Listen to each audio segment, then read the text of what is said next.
Later.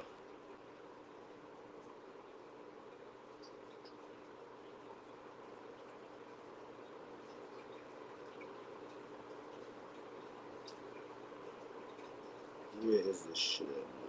I'm just saying. Hey, here we go. Now from an eyewitness exclusive, an 89-year-old grandmother targeted in Brooklyn by two men. They never said a word before they slapped her and lit her clothes on fire. Tonight, she's telling her terrifying. Now, they mentioned two men in this, but I seen videotape. Look like two young white teenagers, but let's go. Story of survival to Eyewitness News reporter Safan Kim. This 89-year-old grandmother says she pulled her hair up so it wouldn't burn, then rubbed her back against the wall to put out the flames. In this Eyewitness News exclusive, speaking in Cantonese through a translator, the victim says it was last week, Tuesday night in Bensonhurst, Brooklyn, when two men committed the... Yo, I can't even watch this no more.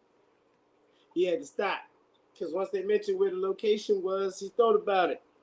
Ain't no black folk around there, and he's about to tell people to meet up at Cefalo Park. I went to the junior high school across from Cefalo Park. I was one of the, 40 black people in my junior high school? Yeah, so he wants us to, hold on, let's listen to China Mac. This is what China Mac wants us to do for the 89-year-old lady who was set on fire by two white teenagers in Bensonhurst. Yo, I can't even explain how upset I am watching this. Like, she's 89 years old. 89 years old, and two men attacked her, like...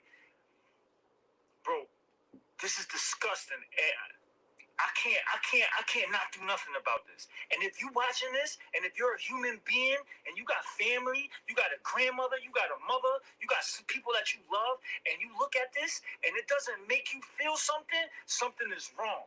We cannot tolerate this. I'm not going to stand around and allow this shit to happen again. So you know what we doing? Saturday at Cefalo Playground, 3 p.m., Bay and 75th, we're all gonna meet up over there. I don't care if you're... Yeah, like you said, he want to meet up at Cefalo Playground. As I said, I went to the junior high school across the street, 3 years, did graduate. But I experienced racism all through those years in that junior high school. And it wasn't just the Italians and the Jewish people that were in the neighborhood. No, it was the Asians too. With that being said, China Mac, I don't recall, don't remember, don't think any of you stood for Kai Gurley when Peter Liang shot him in the staircase in the dark because, he's a cop. And when Peter Liang got away with it, due to the New York prosecutor who is now dead, rest in peace, pissed, I didn't hear anything. I didn't hear anything from the Asian community. In fact, the Asian community rounded and stood behind Peter Liang for him to get off. So I hope you're not expecting us, the black community, to go over to that park and march with you. Now I seen you in a few BLM protests.